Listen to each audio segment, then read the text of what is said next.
Hey, hello! This is Professor Game, where we interview successful practitioners of games, gamification, and game thinking who bring us the best of their experiences to get ideas, insights, and inspiration to help us in the process of getting students to learn what we teach. And I'm Rob Alvarez. I work at IE Business School Publishing, where we create interactive and engaging learning materials. And today we are with Vasilis Gkogkidis. And this time, I think I did say it right because I spoke to Vasilis previously. So Vasilis, are you prepared to engage? Yes, I am. And more importantly, did I pronounce it right this time? You did, well done. Fantastic. So Vasilis is a gamification speaker and training, working full-time for Gamification Plus alongside Pete Jenkins. He studied computer science and did a postgraduate in business management at the University of Brighton, which is where he met Pete Jenkins. He also runs training on gamification, introducing people to the basics of gamification. He organized Gamification Europe with Pete and is the Greek ambassador for GamFed, as well as the organizer of the Thessaloniki Gamification Meetup and a certified LEGO Serious Play facilitator. So Vasilis, let's get right into the first question. And we would like to know, what does a regular day with Vasilis look like? So, a regular day will depend on where I am in the world. Like some of you, the gamification people know, I spend half of the year in Thessaloniki, Greece, where is my hometown, and half of the year in Brighton, in the UK. And we do quite a lot of traveling with Pete because the seminars and the training and some of the speaking is in countries all around, like Malaysia, Thailand, Dubai, Turkey, Italy, whatever, the UK. So if I'm in Greece, I don't really have an office, so I will either do some work home, which is quite quiet and nice to work, or go to an innovation hub. I have some friends that have a startup there, and I do have kind of a desk. They tolerate me till now, going there once in a while. Yeah. Or otherwise, maybe it's like a cafe with friends. I got a designer friend that we go there and do some work. If I'm in Brighton, we do share an office with JFDI Consulting. I think you met Joel at Gamification Europe. Yeah. Really nice guys for letting us share their office. Go there around 9, stay till like 6 or whatever it is. But usually there's not a typical day because we don't really work on the 8 hours a day, 5 days a week thing in Gamification Plus. I mean, Pete does it a bit more because he does have a family. But I do work on weekends some days. And I do take a Monday off occasionally and do work on a Saturday or a Sunday because I don't feel, that it's different or it should be different, or I don't feel more motivated on a Monday than on a Sunday to do work, It's quite cool that we don't monitor each other. I mean, he's my boss. He should monitor me. It's really cool that I got some freedom. Yeah. Sometimes I do monitor him. It's quite cool that is kind of free and not really set. As I told you before, sometimes maybe it's a Friday and we'll say, okay, you know what? We're very tired. Let's go watch a movie instead of working. We did that after Gamification Europe because we were both really super tired, and we just went into the cinema and watched the Justice League movie. We didn't do any work on a Friday, which is quite cool. And I think especially people that work in creative industries and do something creative like gamification, they should be like that because, you're not creative on Monday and you stop being creative on a Saturday. Or if you're tired, then you're not going to do a lot of work or the quality is not going to be there. So I think it's better to take some time off and relax and do something stimulating for your brain, like watch a movie or, whatever. Sounds fantastic. But now, Vasilis, I would like to shift I would like to shift from having your regular day, which sounds amazing and sounds very exciting, and I'm sure by the way you referred to it, you're very happy about the way things are going. I would like for you to tell us now what you would consider the worst application of gamification where you've participated in, where you've somehow been a part of, so that we can have the inside story. You don't need to name any names, of course. Yeah. Truth is, I've worked in the gamification industry for a year and a half now, and I have not been involved in so many consulting and design projects. And I think one of the problems that we have with Pete is some of the consulting and design we do never gets implemented by our clients for some reason. So I guess one problem is that they don't actually go through with the plan. Or if they do, they don't give us the feedback. So sometimes we don't know how it went. So I will tell you a case where I designed a game wrong. I did some not bad game design, but I did not think about my audience enough, and I excluded some people from the game without meaning to do so. So with my meetup, the Thessaloniki Gamification Meetup, for the last 3 months, we do an event every month that was for a good cause. So in November, we did an event with Schedia. Schedia is a street magazine. I'm sure you have them in Spain as well. I don't remember the name, but they're all over the place. So homeless people selling magazines in the street and getting quite large percentage of how much the magazine costs, so they can have some cash to rent a place, have a more decent life.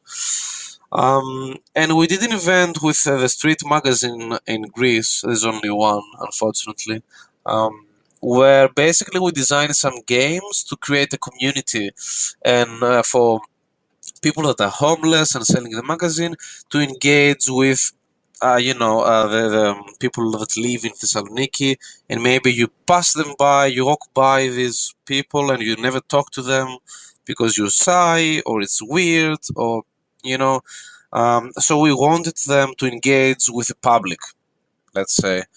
So we invited around 10 people that sell the magazine and around 15 people from the city, locals, so they could engage through games, and have fun. And I had designed 3 games. One was Bingo, inspired by Altu Yilmaz, the Turkish ambassador of Gunfair, that were really good friends. So it's a bingo where basically you meet people, you ask questions, and you say, okay, who has 3 brothers and sisters, and you write his name down, etc. That's how it works. Then we played Jenga, which was fine, but the final game was kind of create your own story in teams. So every person would write a sentence, and the next person will read it and try to continue the story. So, you promote team building, working together, kind of being creative. And there was one guy that I think had a big problem with writing, one of the sellers of the magazine. I don't know why, you cannot ask, it's not polite to ask, but he had a really big problem writing. He could not write. So at some point, his wife was with him and he said, okay, I can write for you. But he was proud and he didn't want to show to people that he cannot write. So the whole process took a very long time. and I think he felt bad, and I felt bad because I kind of made him feel bad. So I failed to think that some of these people may have a problem writing or expressing themselves in writing, because some of them have mental health problems and all sorts of problems, and that's how they ended up on the street usually, because the system did not care for them as it should. So I kind of excluded this person from taking part in the exercise, and I felt really bad. So that was my one big fail in designing. Vasilis, what would you say was, because I have something in mind, but what would you say was the biggest learning for you from that experience? What did you learn? What would you have done different now that you've seen that? I would spend more time thinking about who's going to play the game, and I would spend more time engaging with the person that knows the audience more. So the way the street magazines around the world work, there is some not business person, but someone that organizes the whole thing and gives the magazines to the sellers and tells them, where the spots are throughout the city. Is basically a manager, let's say, you know. Yeah. So I would engage with their manager a bit more to try to analyze the games and ask them if there is a potential problem. I'm not saying this. I'm not saying they would definitely know there is a potential problem, but they might be able to give me a heads up. Yeah, at least they can have. I mean, they're not necessarily experts in profiling people, but the people when they've been interacting with others, they probably know some of the problems that might come up at some point, and it's a bit easier in that sense for them to know that than for you because you've never interacted with that audience before. Yes, definitely. So that's what I would do differently. And that's one of the really good things when you work in house with a company, running any sort of training or consulting. You're able to engage with the audience and the people that want to run the project directly. Because when we do Yeah. training for a training company and people from a lot of companies join this training, I don't really know what they need, you know? And I try to motivate them to send me an email beforehand, but that doesn't happen. It's quite hard to design training for everyone that comes to the training. You try to, but you can never please everyone, Yeah, because you don't makes know them. sense. You don't know what they need, and you don't know what the problems are specifically. So that's one of the. It's not a problem, but it's kind of a setback when you work in a training and you have 10 people from 10 different companies. They're not going to be interested in every part of your training because you design kind of a general training for them to try to please everyone, which never happens. So, Yeah, from your story, I exactly what you said about trying to understand your users as best as you can, and that's what I wanted to pull from. I mean, always try to make engagers. Always think of making the best effort available to you because you can't have it all. The best effort to understand your audience, to understand your users, your players, your students, whomever that is. It's worth your while because then the design will be more directed towards what that audience is expecting from you or what that audience could engage with or what that audience is able to do as Vasilis' story was very well portraying what happened. Vasilis, now I would like to make once again a shift and from going to the lowest story where you found you learned something from that failure, that first attempt in learning. I would like you to tell us now what has been the biggest challenge that you've faced and actually solved using gamification.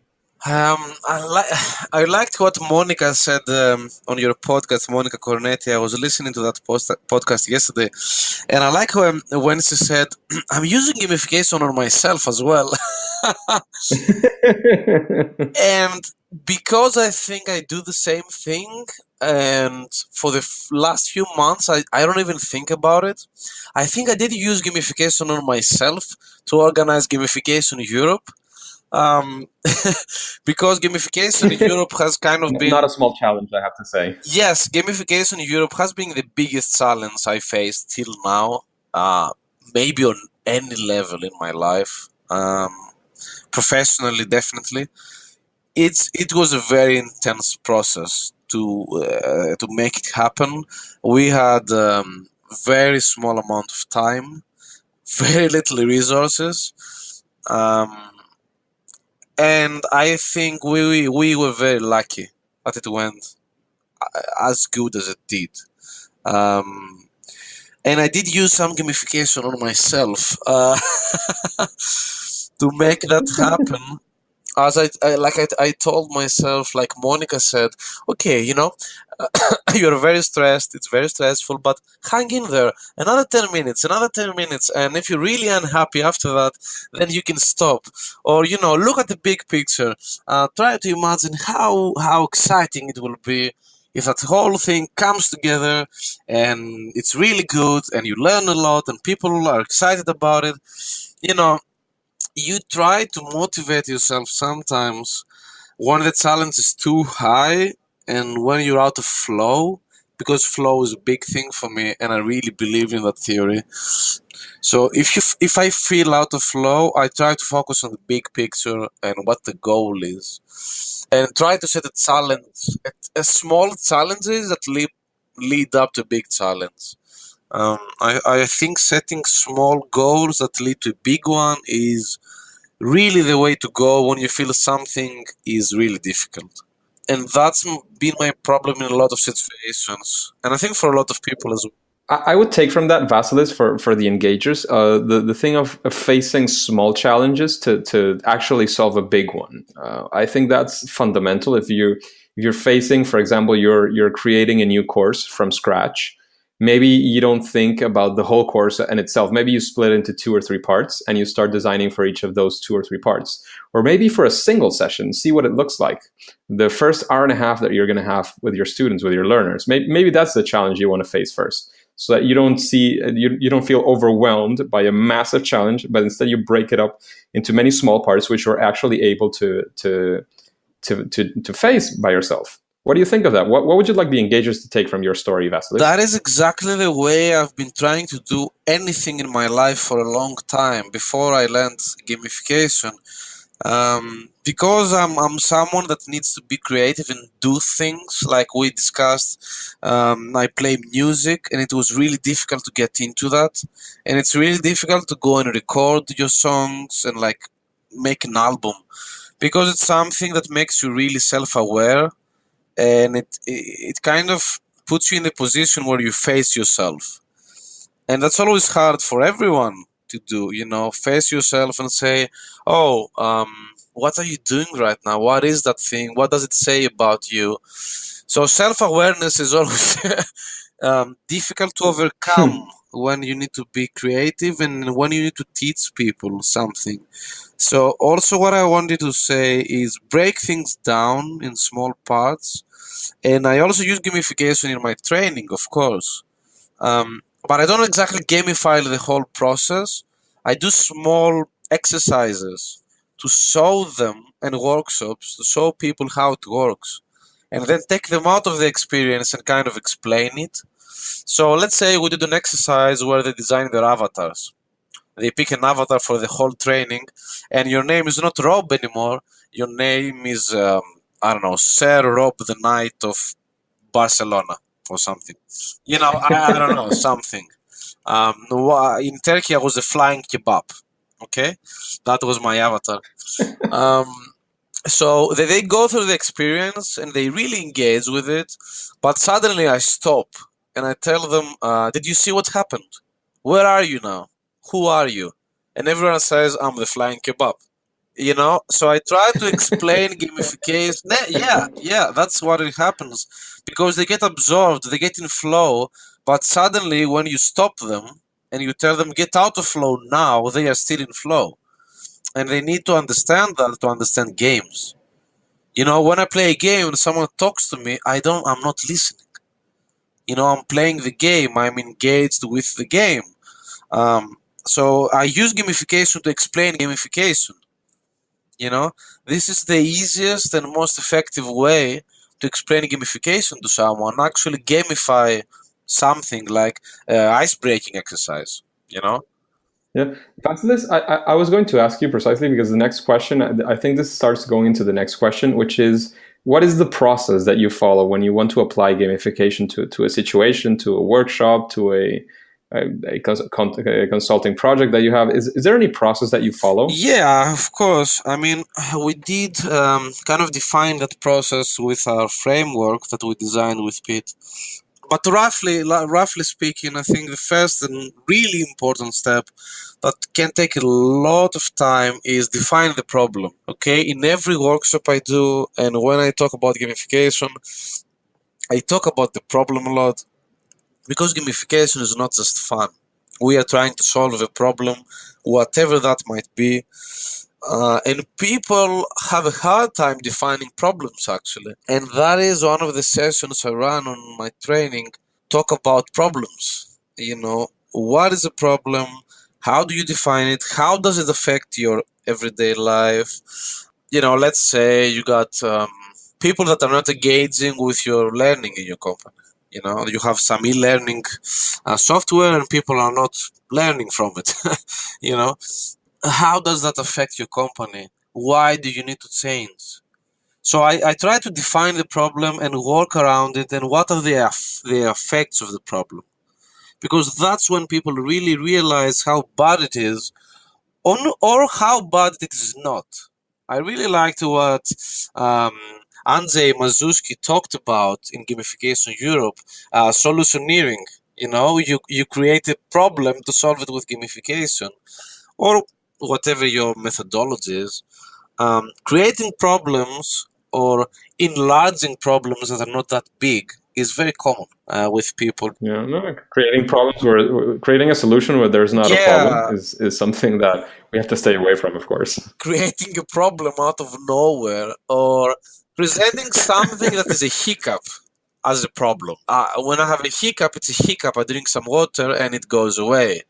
But when I'm coughing for a week, then there is a problem. I'm ill, I need to go to the doctor. Yeah, you need to sort it out.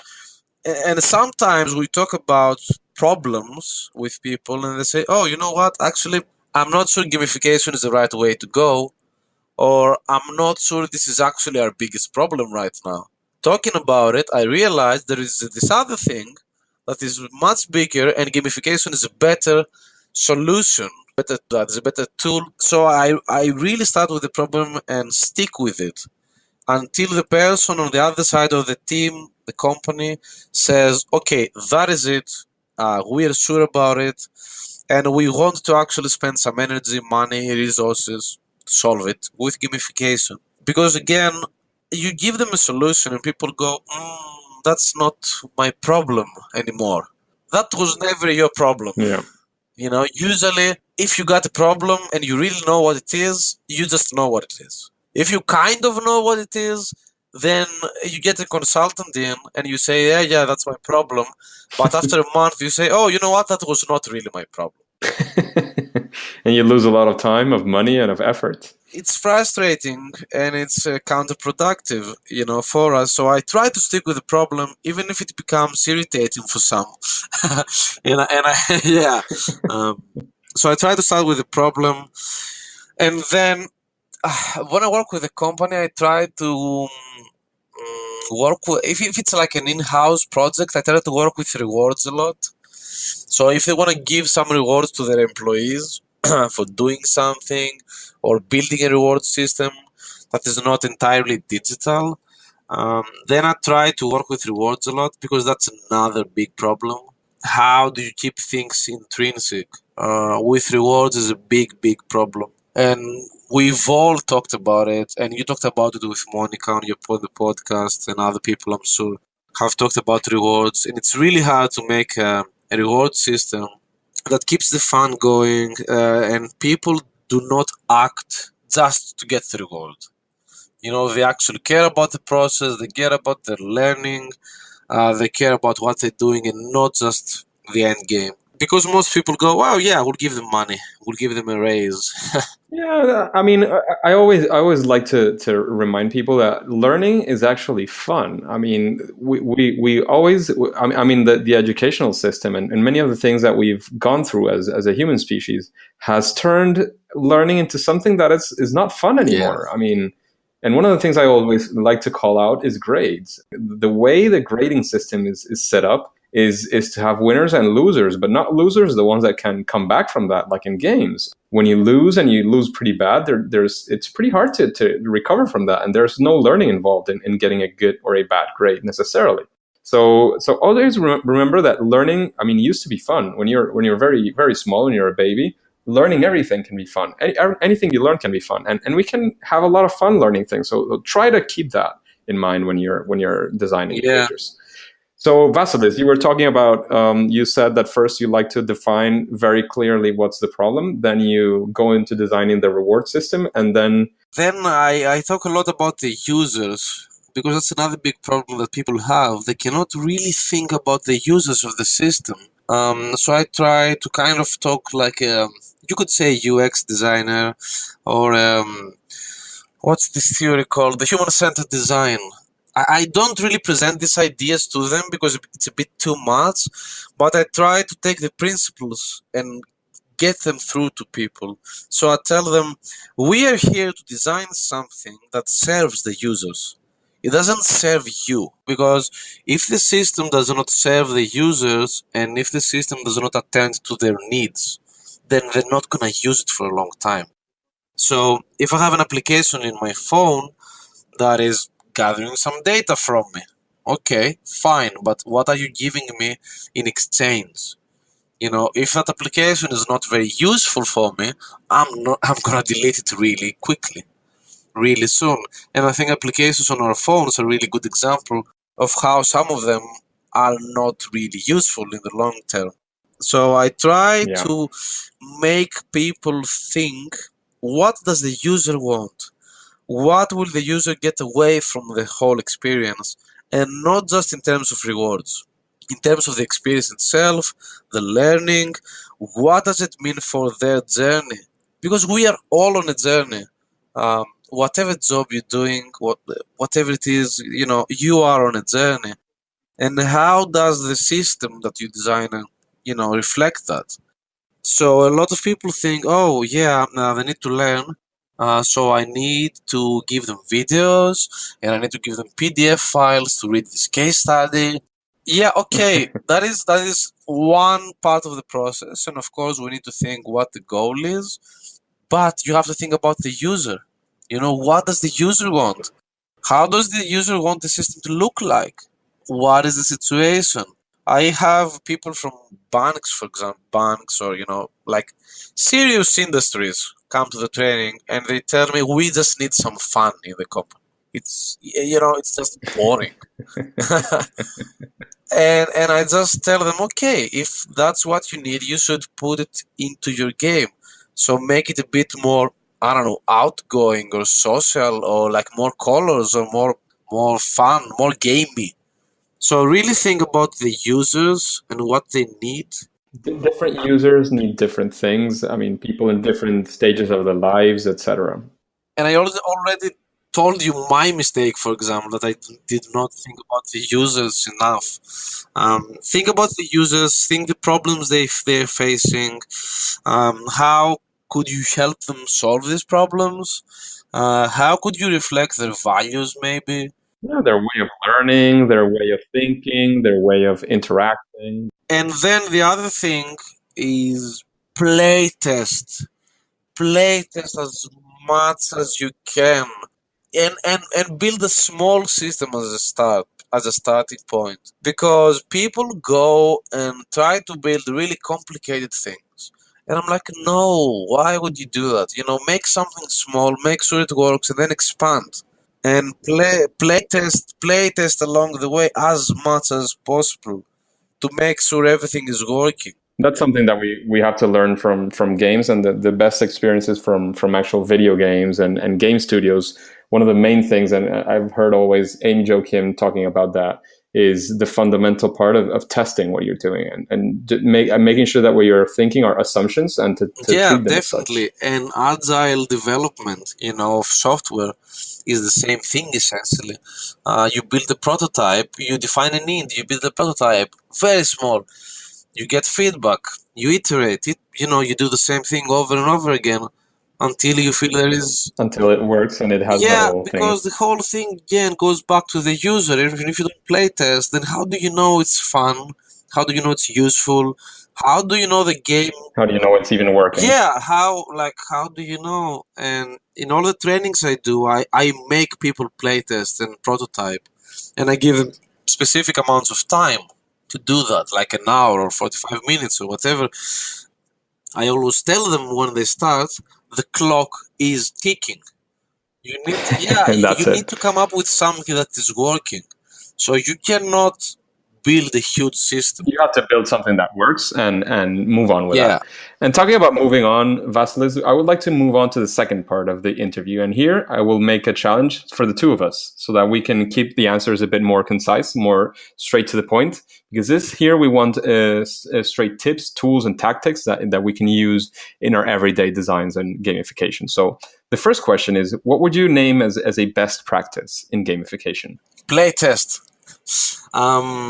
Playtest. Yeah, it's that's fundamental. It's kind of all of these things that we talked about. Get to know the user as best as you can, and playtest. And one big thing I'm seeing with people, because I'm engaging with a lot of different people, you are creative. Every human on planet Earth can make things. Okay, there is no magic behind game design. There is art, and what art really means is that I try to improve, okay? There is this path to mastery. So I play the guitar, and there is me, and then there is Jimi Hendrix, okay? So there is a path from where I am to being Jimi Hendrix, which is a path to mastery. But that doesn't mean I cannot play guitar. Exactly. Because I have a lot of people coming to the training, and I tell them, okay, now we're going to make a game. And everyone is like, I've never made the game, I don't know, I'm not really creative. Because again, some of these people are accountants, and they work in banks, and what they do every day is not really creative. And they think that only artists can be creative. But that's not the case. We are all creative, and we can all make something. So don't be scared to put something together. That is my advice to anyone. Don't be scared to make something small. Test it with your friends. Test it with your kids if you're scared of failing. We are all scared of failure, of course. Definitely. There's no person in the universe that is not scared of failing. But don't for 1 second think you cannot make something. It's not going to be Call of Duty. Absolutely. It's not going to be Minecraft. I would like to move on to the next question, because we still have space for some more advice on future questions. What's your favorite game? It is always the hardest question. There are so many of them, so many I liked. So, because I was sure you would ask that question, I've done some work. Okay, I searched my memory. So, my favorite games are strategy games. That's the first one. If I had to pick one game that I really could not stop playing, and I've played again and again, it's Kingdom Rush. Do you know Kingdom Rush? Kingdom Rush. No, I haven't. So Kingdom Rush is a mobile game you can play on your phone or a tablet or whatever. I think there is a desktop version for the first version because they had like an expansion. Kingdom Rush is a game from Ironhide Studios.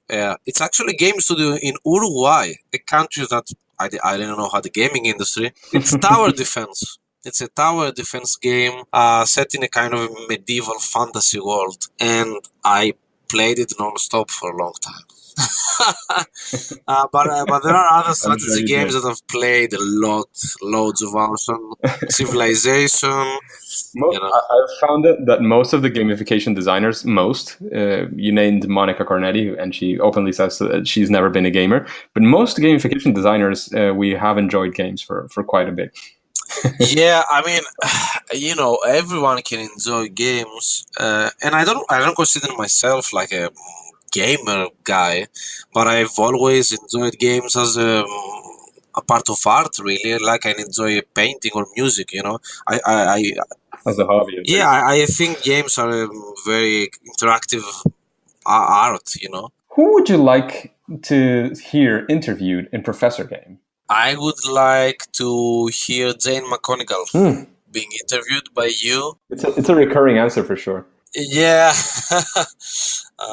and I'm sure a lot of people want to hear from her. It's quite interesting because Jane does not says she is a gamification designer or gamification professional really, but she does a lot of work with games and how games can improve the world really. And I really like that approach because that way you can engage a lot more people, I think. And sometimes in gamification, I feel that maybe we're losing some people just because of the word, because they don't really know what it is and they don't understand what it is. So if you talk about, hey, games that improve things, or games that change the world for the better, then I think it's a bit more inviting. And I would like to hear her view on the gamification industry, of course, and because she's one of the first people that talked about it, and I'm sure she has some opinion on how it evolved from 2010. Absolutely. So I would love to hear some feedback from her on what's happening, and if she's following the gamification industry at all. Maybe she isn't. Yeah. I don't know. And what is her vision for the future? Now, I would like to know, what is your superpower in gamification, Vasilis? That is a hard question, but I'll try to answer that. I think that, first of all, I think I'm a good teacher, so I can get the points of gamification across to people, what it is, how does it work, what are the basics.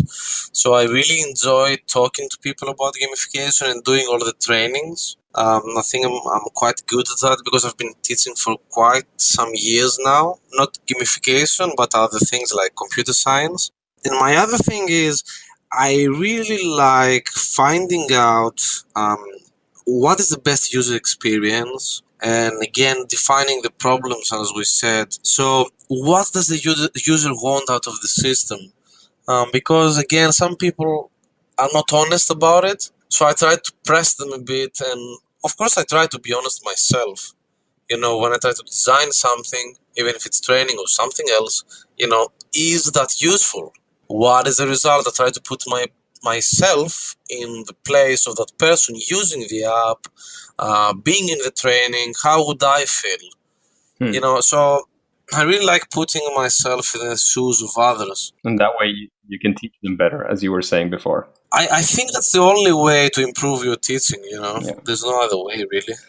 Vasilis, we're going into the last actual question, and it's about any quick advice that you want to give to our listeners, especially the engagers that have never used gamification or game-based learning or games or game thinking for learning. What would you tell them? I would tell them to read about it, do some research, because myself, I'm not sure how good of a designer I would be if I wasn't taught by Pete. So what happened for me, Pete taught me what gamification is at this postgraduate course I did in Brighton. So I would say you don't need to do a course necessarily, but at least read some books. I love reading. Since I was like 6 years old, I wanted to know how to read comic books. That's why I learned. Fundamental. Yeah, I read. Yeah, I learned how to read before going to school because I had this Asterix and Obelix comic books and I wanted to learn. So I'm a big fan of reading, and I think that's one thing we should all do, myself included, keep reading. So I want to give them maybe a reading list. Sure. To have a look at some things. So one book I read fairly recently, I should have read it before, is Drive by Daniel Pink. Mm-hmm. Drive and Daniel Pink talk a lot about motivation and rewards. So what does research tell us, and what is reality? What happens in business basically does not go with research. They are not aligned. Research says that we are motivated by freedom, by purpose, and sometimes these things are absent in business, in many industries. For example, this is a great book to sort out what does a reward mean and what does motivation mean for people. Any other books you would like to recommend? Jane McGonigal. Which one? What's the title? Reality is Broken? Reality is Broken, thank you. That was a great book. That was a book that I understood gamification. I think I would understand gamification even without doing the course from that book. From the examples and from the whole reasoning behind it, she's a great writer. Also for The Win from Kevin Verbach, he had absolutely amazing case studies of failures as well. He had some great case studies demonstrating fails in gamification, because people need to be aware of that as well. They need to be aware that gamification is dangerous if it's not done right, or if it's done with wrong ethics in mind. Yeah. Like I follow quite a lot of case studies, like China, for example, and the whole Sesame Street thing, and that's not good. That is dangerous. We should be aware of the dangers It's as at well. least very dangerous. Absolutely. Yeah, so do research. That is my advice to everyone that wants to learn more about gamification. Absolutely. Vasilis, it's been a pleasure, and thank you very much for coming for this interview. Can you give us what's the best way that we can connect with you, and then we'll say game over? Thank you for inviting me, first of all. It's been lovely talking to you. Great questions. Well done on the questions.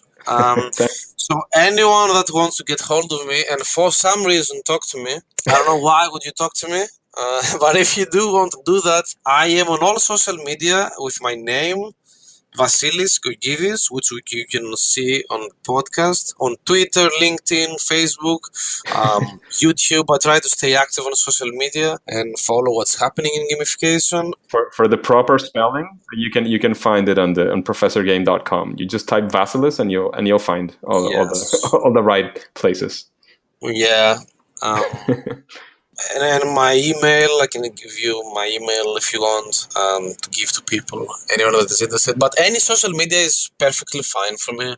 Fantastic. Or send us a message on our website, gamificationplus.uk. Just send us a mail there, and I get to see everything.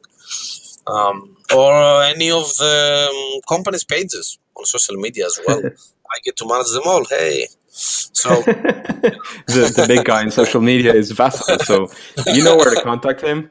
Vasilis, thank you very much. It's been a lot of fun. This has been probably one of the longest interviews I've made, and I have to say I have enjoyed every single minute. Thank you very much. And cool, thank you. Me too. It's game over. Hey, did you enjoy this interview with Vasilis Gkogkidis?